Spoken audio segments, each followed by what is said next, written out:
G'day and welcome back to RC Model Reviews. Today I'm taking a look at this.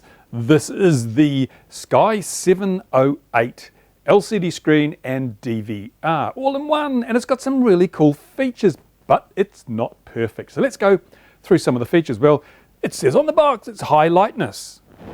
Not very heavy at all. No, I think what it means is it's very bright, and it is. It's a very bright display. The display is incredibly good in sunlight and high lighting conditions. It's really, really good. Also, it's a non-glare screen, really important. If you saw my review of the different FPV antenna choices, you'll have noticed that the screen I used there didn't have an anti-reflective coating. It was terrible. It's like looking in a mirror. And if you wear any kind of light-colored clothing, you just can't see what's on the screen unless it's anti-glare. So this has the anti-glare treatment. Excellent. That's a real big bonus.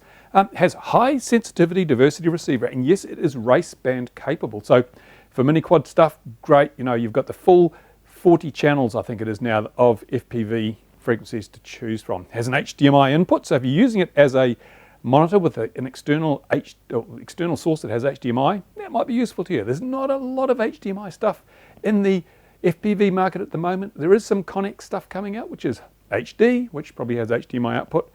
So this is perhaps an option, but it's not a high resolution display. It's only, what is it? I'll tell you later when I look it up in the book, but it's not true HD. It's not 720p display. I think the vertical resolution is about 480 pixels or something, so it's not that high resolution. But for FPV stuff with standard diff gear, it's more than enough. Now, it has a built-in 2.8 ampere hour battery. That is great, because one of the earlier DVRs that looked very much like that. I mean, look at this. This is one I've reviewed before.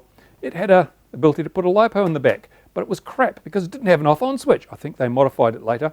So it didn't have an off-on switch, so you had to plug and unplug the battery, which is really kind of bodgy, and it, you know, major weakness. So that was a good idea, but in this one, they've done it right. They've got a built-in battery and a switch, so you can turn it off and on, but it's a soft switch, so you've got to take the battery out if you're not going to be using it for any length of time, because there will be a parasitic drain. If you leave the battery in for weeks, it'll probably go flat. Might even damage the battery. I don't know. Anyway, DVR. Yes, it has a DVR. I'm going to talk a bit more about that in a moment, because the DVR on the face of it looked really good, but in reality, it has some shortcomings. And PPM output, what's that for? Well, this screen will work with this HD recording and FPV camera. This is the Sky-708, I think. It is an HD camera. It has a built-in FPV transmitter, and it has the ability to hook up to your radio gear. So effectively what happens is you wire this into your radio transmitter, a bit like you would with a buddy box, and it has control of a couple of channels, which can then be used to do things like start and stop the high definition recording, take still images, and other bits and pieces. And it's, you know, it's a feature that if you need it, it's really handy. If you don't need it, well, you know, you don't have to use it. But okay, let's take a look at the unit itself. And as you know, we don't do unboxings here, so by the magic of television or YouTube, bing, there we go, that's it. Let's take a look at it. It's got a couple of antenna connections on the top. These are SMA, if you want to know. So it works with SMA antennas. Look at that anti-glare coating. That's brilliant. You can't see my camera. You can see some sort of vague glare there. That really makes such a huge difference. I cannot explain or cannot say strongly enough how important an anti-glare coating is on any FPV screen. Anything you're going to use outdoors, have to have the anti-glare coating, or you're just wasting your time. So there you go. As I say, it's 5.8 gigahertz, 40 channels, that's fine. It's got a whole lot of buttons on the front. Woo! Again, a bit of a problem. These buttons are not properly labeled. These buttons don't do what you think they do. Sometimes they don't even do what they say they do.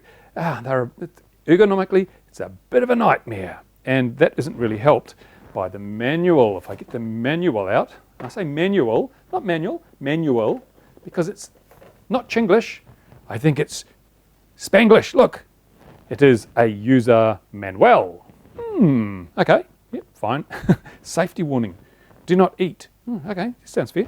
Yeah, the manual is sort of, on the face of it, the manual looks pretty good. I mean, it's got diagrams, it tells you stuff and diddly, but actually it's not that good, because it doesn't even tell you the channel assignments for the, you know, what frequencies are what channel, and it doesn't tell you something really, really fundamentally basic, like how do you control the volume? My Patreon supporters have already seen a video of the frustration I had with this thing when I turned it on. And here's the power switch. Let's turn it on and I'll show you what I mean. Look at that bright screen. That's brilliant. That's fantastic. There we go. When I first turned this on, you can hear some hissing, because it's a snowy picture, but it was really, really loud. It has an 8 ohm 1 watt speaker in there, so it was really loud, and I thought, oh, how do I turn it down? And I had a look, and I thought, there must be a knob on here, something, a little twirly wheel perhaps. Nothing there, nothing there, nothing on the back. I thought, okay, it must be on the menu. So I called up the menu, and we have, here we've got the general menu, we've got the system menu, we've got the image menu, no mention of a volume control anywhere. So how do you turn the volume down? Well, one thing you can do is just say, I don't want to record sound, and that'll kill it. But what if you just want to turn it down? You still want some sound, but you don't want it bending your ear rolls. Couldn't find any way to do it. Went to the manual, and that was no help. Manual makes no mention of volume control, no mention at all. So, what do you do? So I decided to have a wild thrash around. After a day's experimenting with this and using it in the field, I finally discovered undocumented feature. Up, down. Now normally these buttons are used to change the band and the frequency. If we look up here, hopefully we can see this on the video, it has the band on the left and the frequency on the right. So if I go up, it changes the channel. There we are, 4, 5, 6, 7, 8. And the other one changes the band, A, B, E, F, and race band, okay? So these buttons are labeled in the manual as controlling the frequency of the receiver. But they don't tell you that if you hold it down, it also becomes, oops, sorry, it was a power button. Turn it back on, come on, there we go. They don't tell you that if you hold down the up button, turns the volume up, and if you hold down the down button, turns it down. Undocumented feature. Now, I went online because I thought I must be missing something here.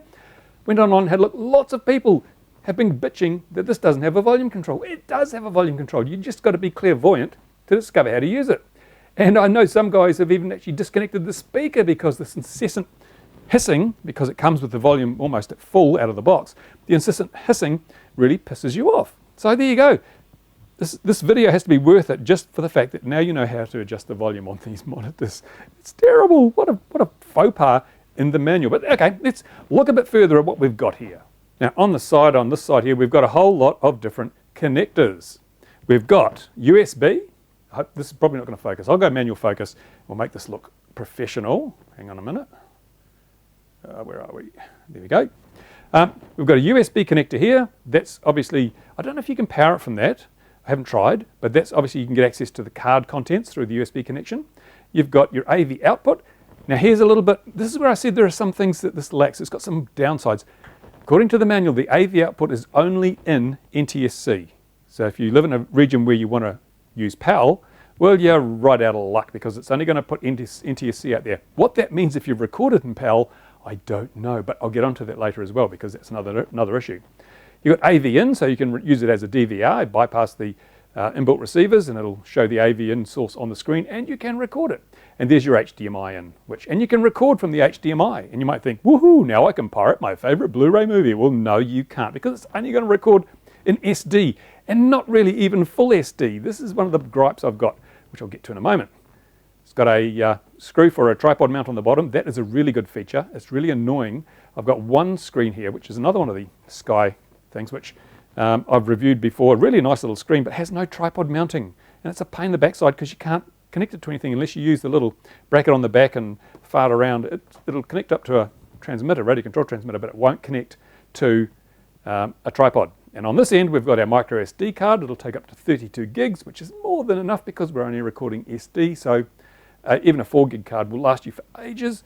You've got a DC input. Now that DC input, you can get a charger, and they sent me the charger, which will recharge the internal battery, and I'll show you the internal battery in a minute. So that's quite handy. I think that's 12 volts DC, and I don't remember. I have to look at the manual again.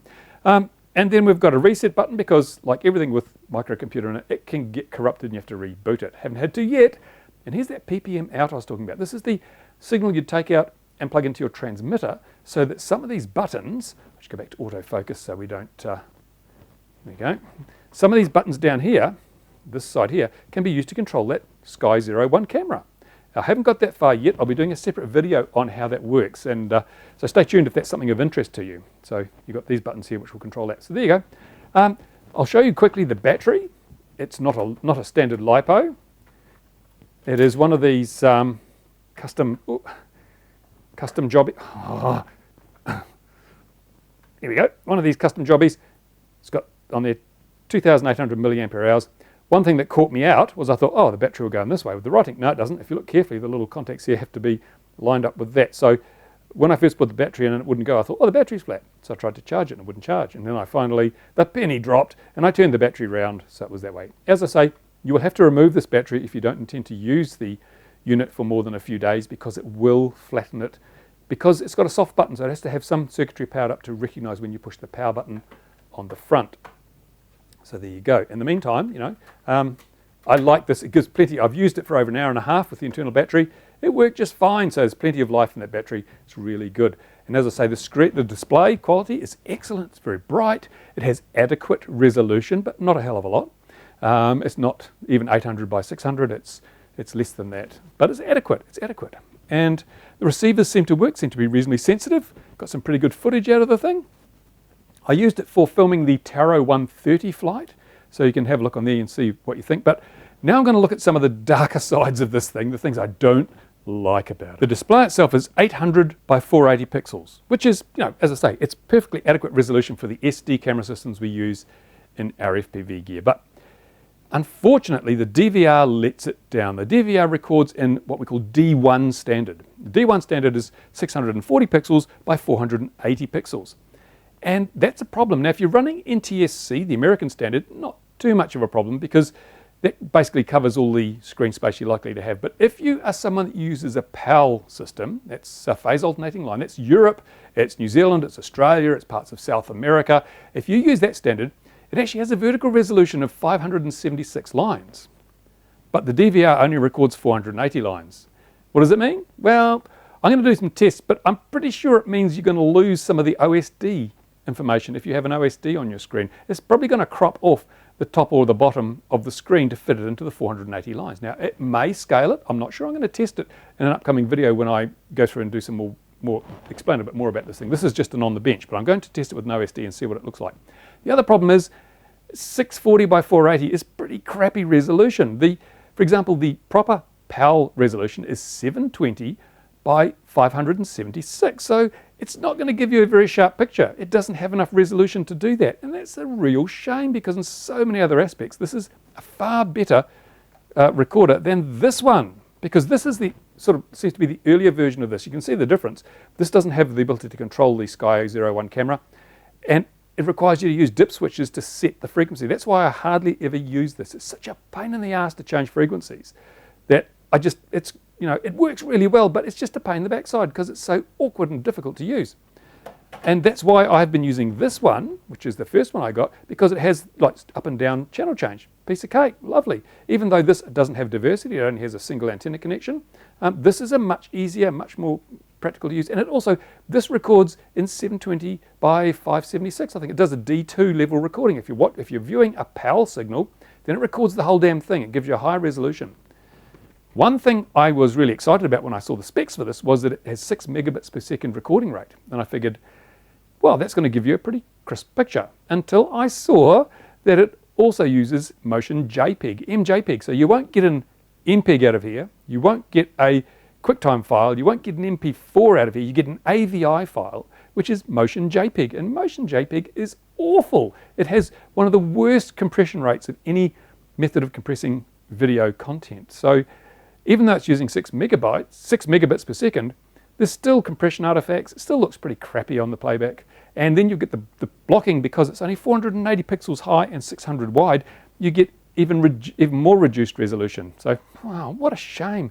I mean, if they had the ease of use that this gives and the diversity combined with the much better DVR capabilities of this, you'd have a real winner. But for some reason, I don't know, the Chinese, they don't seem to consult anybody and say, what would you really like in a DVR LCD? Because if they asked me, I'd say, I want one that supports decent resolution. I want one that uses MP4, the H265 or H264 codec, so I can get a lot of valuable resolution into my minimal data stream. And I want one that uses a big data stream, fast data stream, because you can put a 32 gigabyte card in here. And so why not use that storage if it's available? You don't need to be miserly on the rate at which you store the data, because it's not HD, it's only standard definition.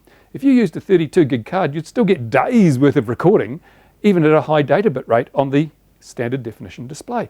It's so unfortunate that they've chosen to cock it all up by making a crap-ass DVR in what is otherwise a really good quality, a really high-performance LCD display. Oh, you know, it just leaves you scratching your head sometimes.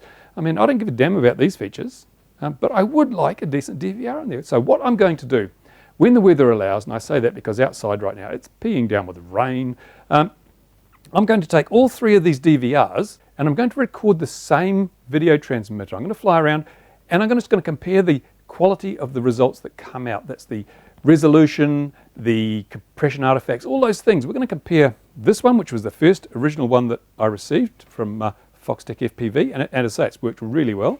We're going to compare this one, which works pretty well, but it has this crap-ass stupid channel change thing, which requires you to get your screwdriver out and try and memorize switch positions. And this one, which is the latest offering. And we'll see which one gives the best results. I have a feeling, honestly, I have a feeling that this one or this one will give the best DVR results by far because they have more resolution and they use a proper codec that gives an MPEG file.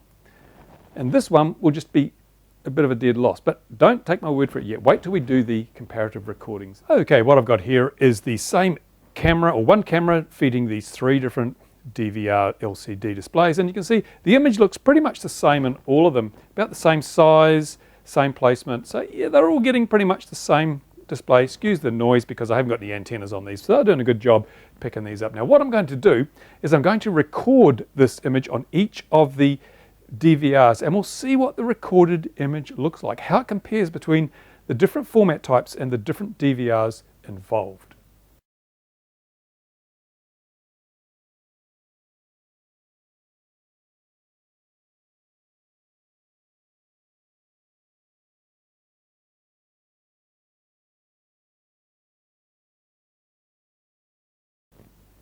Okay, if we take a look at the footage that was created by that piece of video, you notice it's quite a bit of pixelation. That's because there's noise on the signal. And as I said, the motion JPEG compression system produces lots of artifacts. It's not very efficient. So even though we're using 6 megabits a second, the picture is pixelated. That's really bad. What a shame. It's so poor. I was hoping it would be better. And you'll notice also that this is a 640 by 480 video. That's the resolution that it's been stored at, even though the image from the camera was a PAL image, which should have been 720 by 567. So it has actually scaled it down to a lower resolution. As if SD wasn't low enough already, it's scaled it down even further. So at least it hasn't cropped it. Some of the early DVR LCDs would actually crop the image. So if you had a 576 line image and a 480 line vertical resolution, it would just drop stuff off the bottom, and therefore you'd lose your OSD information, which is, I thought this might have done it, but the test we've just conducted shows it doesn't do any cropping, which is good, but the scaling is not so good. If you're an NTSC user in North America and Japan and Canada and other places, you probably won't notice too much difference because the NTSC doesn't have as much vertical resolution to start with, but it's a shame that they've scaled it, they haven't actually stored it in the full resolution. This is really, although it supports PAL, it's really an NTSC screen because it only puts NTSC video out according to the manual, and it only stores at slightly less than normal NTSC resolutions. Such a shame. It says 30 frames a second. When I get home, I'll check and see whether the recorded video from the PAL camera, which operates at 25 frames a second, is indeed 25 frames, or whether it has actually done a pull-up to get 30 frames out of 25, which is even worse because then you get usually some doubled up frames, which makes the video jerky when you play it back. Anyway, there you go. So that's a simple look at this DVR LCD screen. It's got some really strong points. It's got some really annoying weaknesses, but there will be a follow-up video. I'm going to do another video, get some aerial footage, and I'm going to get it on all three of these LCD screens. We'll look at which ones handle the motion better and which have the better resolution when used with a standard FPV camera in a typical FPV operation. It'll be interesting to find out. So there you go. In the meantime, if you've got comments, if you've got questions, anything you'd like to know about the Sky-708 from SkySight Hobby, and this was provided by Foxtech FPV. I've got to say, at 150 bucks or something, I don't know what they're about at that price, it's not bad value, to be honest. If you don't really need the high resolution DVR thing, if you're happy with a slightly lower resolution, there's not much to grizzle about. It seems to work pretty much as, you know, as stated in the manual. except for the volume control, which we've already covered.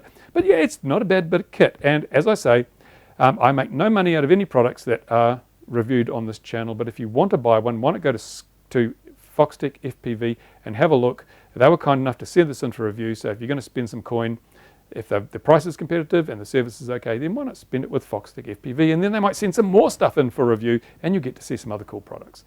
As I say, follow-up video coming, because I'll be showing you how it works in conjunction with that little Sky HD01 all-in-one video transmitter HD recording camera. That's this one here. So stay tuned, that's coming up.